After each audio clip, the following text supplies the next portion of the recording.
ಸ್ನೇಹಿತರೆ, ಈ ಬಾರಿ ಹೋಳಿ ಹಬ್ಬ ಸಾಮಾನ್ಯವಾಗಿರುವುದಿಲ್ಲ. ಮಾರ್ಚ್ 3, 2026 ಹೋಳಿ ಪೌರ್ಣಿಮೆಯ ರಾತ್ರಿ ಆಕಾಶದಲ್ಲಿ ಒಂದು ಭಯಂಕರ ಘಟನೆ ನಡೆಯಲಿದೆ.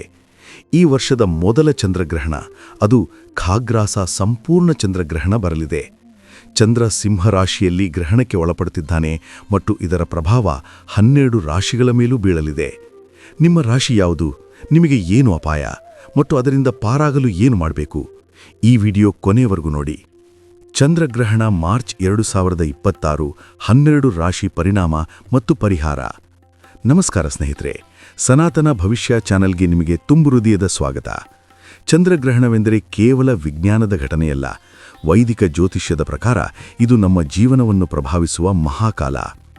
ಪೌರಾಣಿಕ ಕತೆ ಹೇಳುತ್ತದೆ, ಸಮುದ್ರ ಮಥನದ ಸಮಯದಲ್ಲಿ ಸ್ವರ್ಭಾನು ಎಂಬ ಅಸುರ ದೇವರ ರೂಪ ತಾಳಿ ಅಮೃತ ಕದ್ದು ಕುಡಿದ. ಆಗ ಸೂರ್ಯ ಮತ್ತು ಚಂದ್ರ ಅವನನ್ನು ಗುರುತಿಸಿ ಭಗವಂತ ವಿಷ್ಣುವಿಗೆ ತಿಳಿಸಿದರು. ಭಗವಾನ್ ವಿಷ್ಣು ತಕ್ಷಣ ಸುದರ್ಶನ ಚಕ್ರದಿಂದ ಅವನ ತಲೆ ಕಡಿದರು. ಆ ತಲೆ ರಾಹು ಆಯಿತು, ದೇಹ ಕೇತು ಆಯಿತು. ಅಮೃತ ಕಂಠ ದಾಟಿ ಹೋಗಿದ್ದರಿಂದ ಇಬ್ಬರೂ ಅಮರರಾದರು.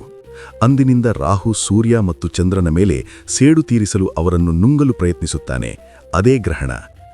ಈಗ ನೇರವಾಗಿ ಬರೋಣ. ಮಾರ್ಚ್ 3, 2026 ಚಂದ್ರಗ್ರಹಣದ ಎಲ್ಲ ಮಾಹಿತಿ. ಗ್ರಹಣ ವಿಶೇಷ. ಇದು ಖಾಗ್ರಾಸ ಸಂಪೂರ್ಣ ಚಂದ್ರಗ್ರಹಣ. ಫಾಲ್ಗುಣ ಪೌರ್ಣಿಮೆಯೆಂದು ಬರುವ ಇದು ಹೋಳಿ ಹಬ್ಬದ ದಿನ ಬರುತ್ತಿದೆ. ಹೀಗಾಗಿ ಹೋಳಿಕಾ ದಹನ ಮಾರ್ಚ್ 2ರಂದೇ ಮಾಡಬೇಕು. ಕರ್ನಾಟಕದಲ್ಲಿ ಚಂದ್ರ ಉದಯಿಸುವ ಸಮಯಕ್ಕೆ ಅದಾಗಲೇ ಗ್ರಹಣ ನಡೆಯುತ್ತಿರುತ್ತದೆ. ಇದನ್ನು ಗ್ರಸ್ತೋದಯ ಚಂದ್ರಗ್ರಹಣ ಎಂದು ಕರೆಯುತ್ತಾರೆ. ಸಂಜೆ 6:26ರಿಂದ 6:47 PM ವರೆಗೆ ಸುಮಾರು 20 ನಿಮಿಷ ಕರ್ನಾಟಕದಲ್ಲಿ ಕಾಣಿಸುತ್ತದೆ. ಕಡಿಮೆ ಸಮಯ, ಆದರೆ ಜ್ಯೋತಿಷ್ಯ ಪ್ರಭಾವ ಮಾತ್ರ ಸಂಪೂರ್ಣ. ಗ್ರಹಸ್ಥಾನ. ಗ್ರಹಣ ಕಾಲದಲ್ಲಿ ಗ್ರಹಗಳು ಎಲ್ಲಿ ಇರುತ್ತವೆ ಎಂದು ನೋಡೋಣ. ಈಗ ಅತ್ಯಂತ ಮಹತ್ವದ ವಿಷಯ. ಮಾರ್ಚ್ 3, 2026 ಗ್ರಹಣ ಸಮಯದಲ್ಲಿ ಗ್ರಹಗಳು ಯಾವ ರಾಶಿಯಲ್ಲಿ ಇರುತ್ತವೆ ಎಂದು ನೋಡೋಣ. ಗ್ರಹಣ ರಾಶಿ ಮತ್ತು ನಕ್ಷತ್ರ. ಚಂದ್ರಗ್ರಹಣ ಸಿಂಹ ರಾಶಿಯಲ್ಲಿ ಪೂರ್ವ ಫಾಲ್ಗುಣಿ ನಕ್ಷತ್ರದಲ್ಲಿ ನಡೆಯಲಿದೆ. ಗ್ರಹಣ ಸಮಯದ ಗ್ರಹಸ್ಥಾನ ಪಟ್ಟಿ. ಗ್ರಹ ರಾಶಿ ಸ್ಥಾನ. ಚಂದ್ರ ಸಿಂಹರಾಶಿ ಪೂರ್ವ ಫಾಲ್ಗುಣಿ, ರಾಹು ಮಕರ ರಾಶಿ, ಕೇತು ಕರ್ಕರಾಶಿ, ಸೂರ್ಯ ಕುಂಭರಾಶಿ, ಶನಿ ಕುಂಭರಾಶಿ, ಗುರು ವೃಷಭ ರಾಶಿ, ಮಂಗಳ ಮಕರ ರಾಶಿ, ಬುಧ ಕುಂಭರಾಶಿ, ಶುಕ್ರ ಮೀನರಾಶಿ. ವಿಶ್ಲೇಷಣೆ. ಮಕರ ರಾಶಿಯಲ್ಲಿ ರಾಹು ಮತ್ತು ಮಂಗಳ ಒಟ್ಟಿಗೆ ಇರುವುದು ಬಹಳ ಶಕ್ತಿಶಾಲಿ ಯೋಗ. ಕುಂಭರಾಶಿಯಲ್ಲಿ ಸೂರ್ಯ, ಶನಿ ಮತ್ತು ಬುಧ 3 ಸೇರಿದ್ದಾರೆ. ಕೇತು ಕರ್ಕರಾಶಿಯಲ್ಲಿದ್ದಾನೆ.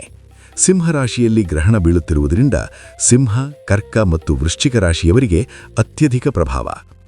12 ರಾಶಿ ಪರಿಣಾಮ ಮತ್ತು ಪರಿಹಾರ.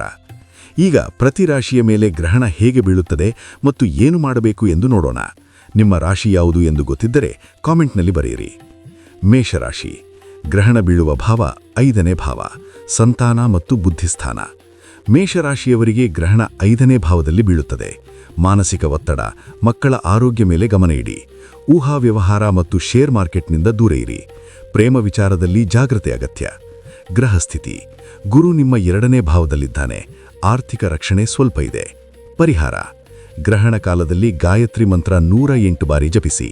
ಮರುದಿನ ಬ್ರಾಹ್ಮಣರಿಗೆ ಸಿಹಿ ಅನ್ನದಾನ ಮಾಡಿ. ಆಂಜನೇಯ ದೇವಾಲಯಕ್ಕೆ ಭೇಟಿ ನೀಡಿ. ವೃಷಭ ರಾಶಿ.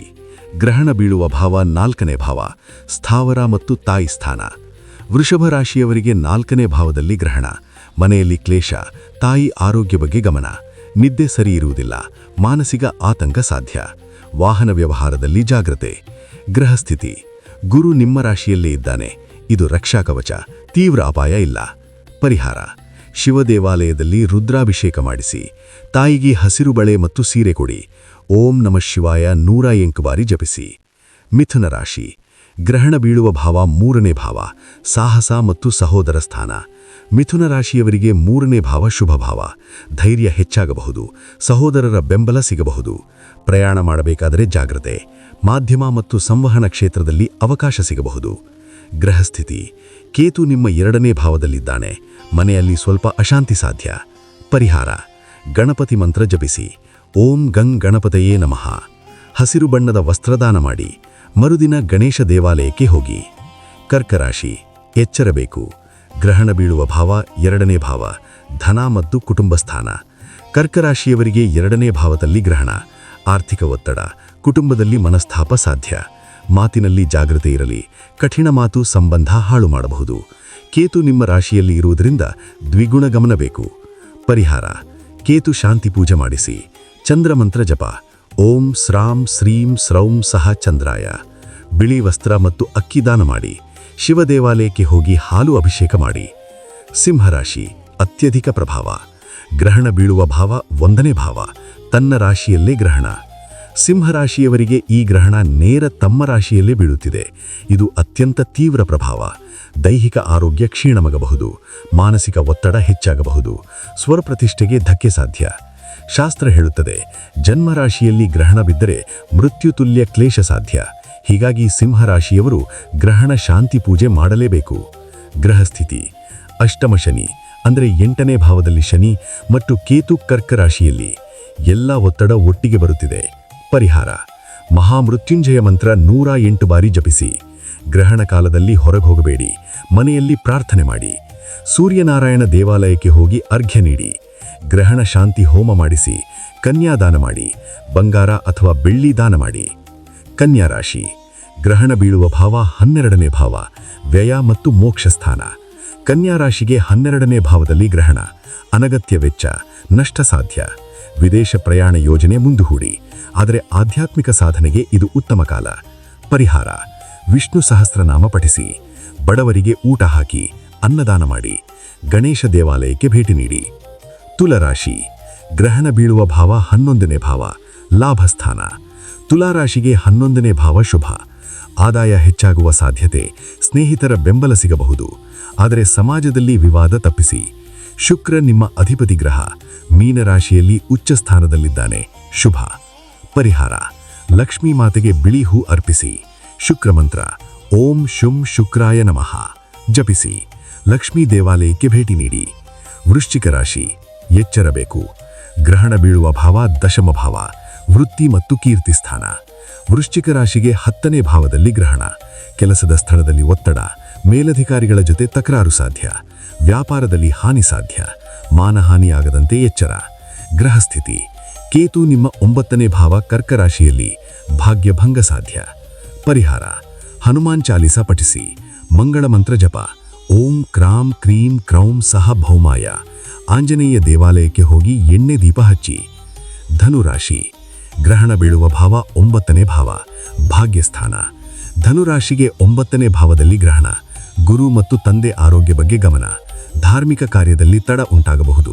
ದೂರ ಪ್ರಯಾಣ ಮುಂದೂಡಿ. ಆದರೆ ಆಧ್ಯಾತ್ಮಿಕ ಶಕ್ತಿ ಹೆಚ್ಚಾಗಬಹುದು. ಪರಿಹಾರ: ಗುರುಮಂತ್ರ ಓಂ ಗ್ರಾಂ ಗ್ರೀಂ ಗ್ರೌಂ ಸಹ ಗುರವೇ. ಪೀತ ಬಣ್ಣದ ಬಟ್ಟೆ ಮತ್ತು ಬೆಲ್ಲದಾನ ಮಾಡಿ. ವಿಷ್ಣು ದೇವಾಲಯಕ್ಕೆ ಭೇಟಿ ನೀಡಿ. ಮಕರ ರಾಶಿ: ಗ್ರಹಣ ಬೀಳುವ ಭಾವ 8ನೇ ಭಾವ. ಆಯುಷ್ಯ ಸ್ಥಾನ. ಮಕರ ರಾಶಿಗೆ 8ನೇ ಭಾವದಲ್ಲಿ ಗ್ರಹಣ. ಇದು ಎಚ್ಚರಿಕೆ ಬೇಡುವ ಸ್ಥಿತಿ. ಆರೋಗ್ಯ ಸಮಸ್ಯೆ, ಅನಿಶ್ಚಿತ ಸಂಕಟ ಸಾಧ್ಯ. ಮಕರ ರಾಶಿಯಲ್ಲಿ ರಾಹು ಮತ್ತು ಮಂಗಳ ಒಟ್ಟಿಗೆ ಇದ್ದಾರೆ. ಅತ್ಯಧಿಕ ಜಾಗ್ರತೆ ಬೇಕು. ಗ್ರಹಸ್ಥಿತಿ: ರಾಹು ಪ್ಲಸ್ ಮಂಗಳ ನಿಮ್ಮ ರಾಶಿಯಲ್ಲಿ. ಕ್ರೋಧ ಮತ್ತು ಅಪಘಾತ ಜೋಕೆ. ಪರಿಹಾರ: ಮಹಾಮೃತ್ಯುಂಜಯ ಮಂತ್ರ ಜಪ ಮಾಡಿ. ರಾಹು ಮಂಗಳ ಶಾಂತಿ ಪೂಜೆ ಮಾಡಿಸಿ. ಆಂಜನೇಯ ದೇವಾಲಯಕ್ಕೆ ಹೋಗಿ ಎಣ್ಣೆ ದೀಪ ಹಚ್ಚಿ. ಕುಂಭರಾಶಿ: ಗ್ರಹಣ ಬೀಳುವ ಭಾವ 7ನೇ ಭಾವ. ದಾಂಪತ್ಯ ಸ್ಥಾನ. ಕುಂಭರಾಶಿಗೆ 7ನೇ ಭಾವದಲ್ಲಿ ಗ್ರಹಣ. ದಾಂಪತ್ಯ ಸಂಬಂಧದಲ್ಲಿ ಉದ್ವೇಗ. ಪಾಲುದಾರರ ಜೊತೆ ವಿವಾದ ಸಾಧ್ಯ. ಕುಂಭರಾಶಿಯಲ್ಲಿ ಸೂರ್ಯ, ಶನಿ ಮತ್ತು ಬುಧ ಇದ್ದಾರೆ. ವ್ಯಾಪಾರದಲ್ಲಿ ನಷ್ಟ ಸಾಧ್ಯ. ಪರಿಹಾರ: ಶನಿ ದೇವಾಲಯಕ್ಕೆ ಹೋಗಿ ಎಳ್ಳೆಣ್ಣೆ ಅಭಿಷೇಕ ಮಾಡಿ. ಕಪ್ಪು ಎಳ್ಳು ದಾನ ಮಾಡಿ. ಶನಿ ಮಂತ್ರ ಓಂ ಶಂ ಶನೈಶ್ಚರಾಯ ನಮಃ ಜಪಿಸಿ. ಮೀನರಾಶಿ: ಗ್ರಹಣ ಬೀಳುವ ಭಾವ 6ನೇ ಭಾವ. ಶತ್ರು ಮತ್ತು ರೋಗಸ್ಥಾನ. ಮೀನರಾಶಿಗೆ 6ನೇ ಭಾವದಲ್ಲಿ ಗ್ರಹಣ. ಸ್ವಲ್ಪ ಮಟ್ಟಿಗೆ ಶುಭ ಭಾವ. ಶತ್ರು ಮೇಲೆ ವಿಜಯ. ಕೋರ್ಟ್ ವ್ಯವಹಾರದಲ್ಲಿ ಸಫಲತೆ ಸಾಧ್ಯ. ಆದರೆ ಆರೋಗ್ಯ ಕಡೆ ಗಮನ ಇರಲಿ. ಶುಕ್ರ ನಿಮ್ಮ ರಾಶಿಯಲ್ಲಿ ಉಚ್ಚ ಸ್ಥಿತಿಯಲ್ಲಿದ್ದಾನೆ. ಬಹಳ ಶುಭ. ಪರಿಹಾರ: ಲಕ್ಷ್ಮೀನಾರಾಯಣ ದೇವಾಲಯಕ್ಕೆ ಭೇಟಿ ನೀಡಿ. ಗ್ರಹಣ ಮುಗಿದ ನಂತರ ನದಿ ಸ್ನಾನ ಮಾಡಿ. ಬ್ರಾಹ್ಮಣರಿಗೆ ಪಂಚಾಮೃತ ದಾನ ಮಾಡಿ. ಸೂತಕ ಕಾಲದಲ್ಲಿ ಮಾಡಬಾರದ ಕಾರ್ಯ. ಸೂತಕ ಕಾಲ ಬೆಳಿಗ್ಗೆ 6:20 AM ಆರಂಭ. ಆ ಸಮಯದಿಂದ ಗ್ರಹಣ ಮುಗಿಯುವ 6:47 PM ವರೆಗೆ ಈ ಕಾರ್ಯ ಮಾಡಬಾರದು. ಊಟ ಮಾಡಬಾರದು. ಗರ್ಭಿಣಿ ಮಹಿಳೆಯರಿಗೆ ವಿಶೇಷ ಎಚ್ಚರಿಕೆ. ತಲೆ ಕೂದಲು ಉಗುರು ಕತ್ತರಿಸಬಾರದು. ನಿದ್ದೆ ಮಾಡಬಾರದು. ಹೊಸ ಕೆಲಸ ವ್ಯವಹಾರ ಆರಂಭಿಸಬಾರದು. ದೇವರ ಮೂರ್ತಿ ಮುಟ್ಟಬಾರದು.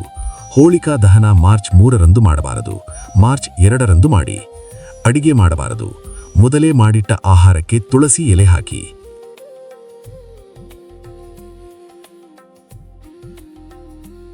ಗ್ರಹಣ ಕಾಲದಲ್ಲಿ ಮಾಡಬೇಕಾದ ಕಾರ್ಯ. ಗ್ರಹಣ ಕಾಲ ಅತ್ಯಂತ ಪಾವಿತ್ರ್ಯದ ಸಮಯ. ಈ ಕಾರ್ಯ ಮಾಡಿ. ಮಂತ್ರ ಜಪ ಮಾಡಿ. ಒಂದು ಮಂತ್ರ ಗ್ರಹಣ ಕಾಲದಲ್ಲಿ ಜಪಿಸಿದರೆ 1000 ಪಟ್ಟು ಫಲ. ಧ್ಯಾನ ಮತ್ತು ಪ್ರಾರ್ಥನೆ ಮಾಡಿ. ತುಳಸಿ ಎಲೆ, ನೀರು, ಅಕ್ಕಿ, ತಿಂಡಿ ಮೇಲೆ ಹಾಕಿ. ಕುಶ ಅಂದರೆ ದರ್ಬೆ ಹುಲ್ಲನ್ನು ಆಹಾರ ಪದಾರ್ಥಗಳ ಮೇಲೆ ಇಡಿ. ಪಿತೃತರ್ಪಣ ಮಾಡಿ. ಗ್ರಹಣ ಕಾಲ ಪಿತೃಕಾರ್ಯಕ್ಕೆ ಅತ್ಯಂತ ಶ್ರೇಷ್ಠ ಕಾಲ. ಗರ್ಭಿಣಿ ಮಹಿಳೆಯರು ಮನೆಯಲ್ಲೇ ಇರಿ. ಕತ್ತಿ ಕತ್ತರಿ ಮುಟ್ಟಬೇಡಿ. ಗ್ರಹಣ ಮುಗಿದ ತಕ್ಷಣ ಸ್ನಾನ ಮಾಡಿ ಮನೆ ಶುಚಿ ಮಾಡಿ. ಸರ್ವ ರಾಶಿ ಜಪಮಂತ್ರಗಳು. ಯಾವ ರಾಶಿಯವರಾದರೂ ಗ್ರಹಣ ಕಾಲದಲ್ಲಿ ಈ ಮಂತ್ರ ಜಪಿಸಬಹುದು. ನಿಧಾನವಾಗಿ ಶ್ರದ್ಧೆಯಿಂದ ಜಪಿಸಿ. ಮಹಾಮೃತ್ಯುಂಜಯ ಮಂತ್ರ ಎಲ್ಲಾ ರಾಶಿಗೂ ಉತ್ತಮ. ಓಂ ತ್ರಯಂಬಕಂ ಯಜಾಮಹೇ ಸುಗಂಧಿಂ ಪುಷ್ಟಿವರ್ಧನಂ ಉರ್ವಾರುಕಮಿವ ಬಂಧನಾನ್ ಮೃತ್ಯೋರ್ಮುಕ್ಷೀಯಮಾಮೃತಾತ್. ಗಾಯತ್ರಿ ಮಂತ್ರ. ಓಂ ಭೂರ್ಭುವಸ್ವಃ ತತ್ಸವಿತುರ್ವರೆಣ್ಯಂ ಭರ್ಗೋ ದೇವಸ್ಯ ಧೀಮಹಿ ಧಿಯೋ ಯೋ ನಃ ಪ್ರಚೋದಯಾತ್. ಚಂದ್ರಬೀಜ ಮಂತ್ರ. ಓಂ ಸ್ರಾಂ ಸ್ರೀಂ ಸ್ರೌಂ ಸಃ ಚಂದ್ರಾಯ ನಮಃ. ಓಂ ನಮಃ ಶಿವಾಯ. ಸರಳ ಸಕಲ ದೋಷ ಪರಿಹಾರ. ಗ್ರಹಣ ಸಮಯ 6:26ರಿಂದ 6:47. ಈ 20 ನಿಮಿಷ ಕೂತು ಶ್ರದ್ಧೆಯಿಂದ ಮಂತ್ರ ಜಪಿಸಿ. ಭಗವಂತ ನಿಮ್ಮನ್ನು ಕಾಪಾಡುತ್ತಾನೆ. ಗ್ರಹಣ ಮುಗಿದ ಮರುದಿನ ಮಾರ್ಚ್ 4ರಂದು ಈ ದೇವಾಲಯಗಳಿಗೆ ಭೇಟಿ ನೀಡಿ. ರಾಶಿ ದೇವಾಲಯ. ಮೇಷ, ವೃಶ್ಚಿಕ, ಆಂಜನೇಯ ಅಥವಾ ಮಂಗಳ ದೇವಾಲಯ. ವೃಷಭ, ತುಲಾ, ಶ್ರೀ ಲಕ್ಷ್ಮೀ ದೇವಾಲಯ. ಮಿಥುನ, ಕನ್ಯಾ, ಗಣಪತಿ ದೇವಾಲಯ. ಕರ್ಕಟ, ಶಿವ ದೇವಾಲಯ, ರುದ್ರಾಭಿಷೇಕ. ಸಿಂಹ, ಸೂರ್ಯನಾರಾಯಣ ದೇವಾಲಯ. ಧನು, ಮೀನ, ವಿಷ್ಣು ದೇವಾಲಯ. ಮಕರ, ಕುಂಭ, ಶನಿ ದೇವಾಲಯ. ಕರ್ನಾಟಕದ ವಿಶೇಷ ಕ್ಷೇತ್ರಗಳು: ಧರ್ಮಸ್ಥಳ ಮಂಜುನಾಥ, ಕೊಲ್ಲೂರು ಮೂಕಾಂಬಿಕೆ, ಉಡುಪಿ ಕೃಷ್ಣ, ಮೇಲ್ಕೋಟೆ ಚೆಲುವನಾರಾಯಣ, ಗೋಕರ್ಣ ಮಹಾಬಲೇಶ್ವರ. ಯಾವ ರಾಶಿಯವರಾದರೂ ಇಲ್ಲಿ ಭೇಟಿ ನೀಡಿ. ಉತ್ಸಾಹದಿಂದ ಶ್ರದ್ಧೆಯಿಂದ ಹೇಳಿ. ಸ್ನೇಹಿತರೆ, ಮಾರ್ಚ್ 3, 2026ರ ಈ ಚಂದ್ರಗ್ರಹಣ ಕೇವಲ ಒಂದು ಆಕಾಶ ಘಟನೆಯಲ್ಲ, ಇದು ಕಾರ್ಮಿಕ ಶಕ್ತಿಯ ಮಹಾಕಾಲ. ಈ ದಿನ ಶ್ರದ್ಧೆಯಿಂದ ಮಂತ್ರ ಜಪಿಸಿ, ದಾನ ಮಾಡಿ, ಪ್ರಾರ್ಥನೆ ಮಾಡಿ. ಭಗವಂತ ನಿಮ್ಮನ್ನು ಎಲ್ಲಾ ಕಷ್ಟಗಳಿಂದ ಕಾಪಾಡುತ್ತಾನೆ.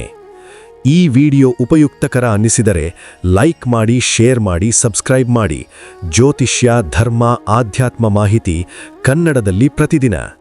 ನಿಮ್ಮ ರಾಶಿ ಯಾವುದು? ಕಾಮೆಂಟ್ನಲ್ಲಿ ಬರೆಯಿರಿ. ಹರಿ ಓಂ. ಜಯ ಮಹಾಕಾಲ. ಓಂ ನಮಃ ಶಿವಾಯ.